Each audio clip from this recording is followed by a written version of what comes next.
Hi friends, welcome to my February bullet journal setup. This time I managed to film the entire setup including the weekly spreads, so I really hope you'll enjoy it because I had a lot of fun making it. For the cover page, I initially went with a watercolor illustration, so a washi tape border was mandatory.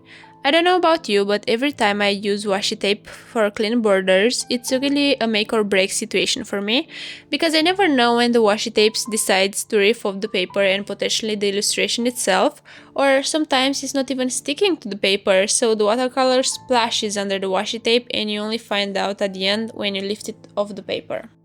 Or I get watercolor on the washi tape and it doesn't dry quickly enough, so I accidentally smear the watercolor on the paper, which defeats the whole purpose of using washi tape in the first place.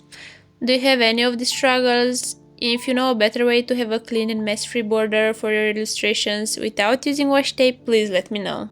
And I'm so sorry for my hair getting in the video. Sometimes I get way too excited and forget that I'm filming something. Initially, I wanted to make a watercolor illustration on my cover page, but I quickly realized that it wasn't looking like I thought it would, so I quickly switched to gouache. I found that gouache works well in every notebook I used for bullet journaling, so whenever I wasn't quite satisfied with watercolors, I switched to gouache. Even though the theme for February is love and everything pink related, for the cover page I wanted to have an illustration of the birth flowers. Some months have two birth flowers and February has violets and primroses. Violets I chose for the theme in 2023, so for this year I went with primroses. It was a challenge to draw them as I didn't know anything about them. Even now I'm not sure if these flowers look really like primroses, but I am satisfied with the result.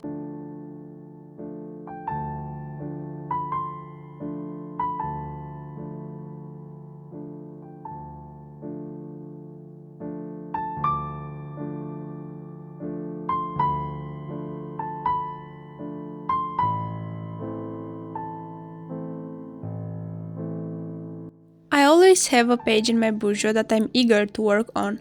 For February, it was this habit tracker spread. I chose to display a love potion and some flying heart-shaped balloons.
This time I stayed true to watercolor and I went with a messy look.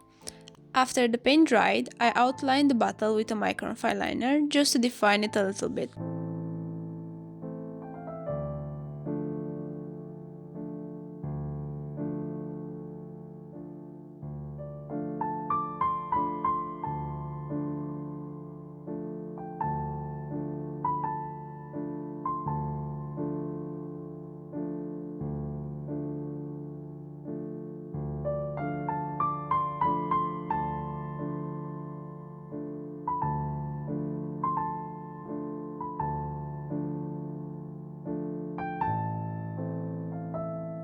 As always, the calendars are the most satisfying part in a journal for me. For this month, I have 6 habits and you'll get to see them at the end of the video.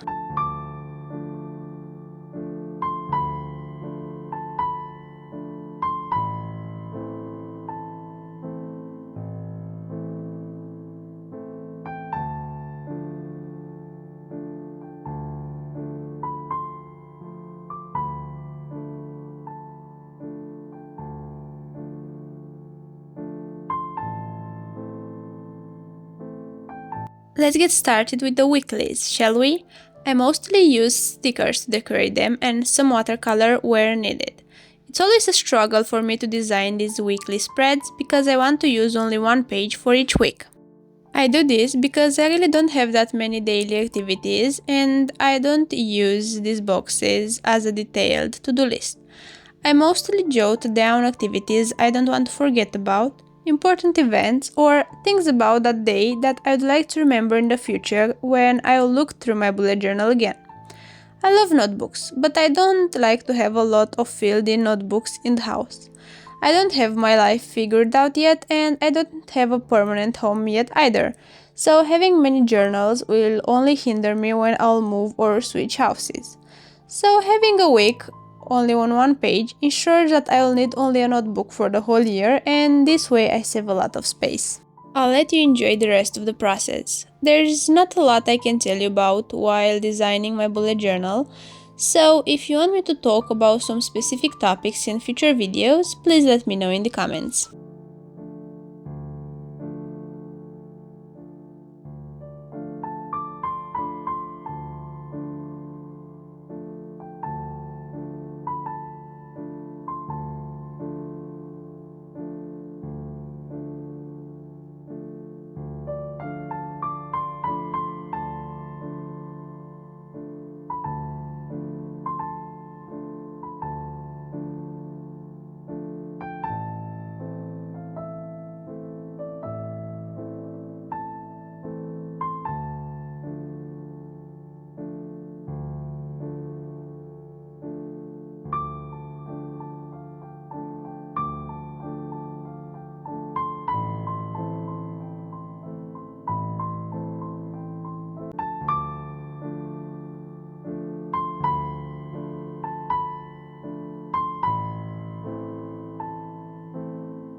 I hope you enjoyed this video, and if you did, please don't forget to like it, subscribe to my channel, and maybe even leave a comment below.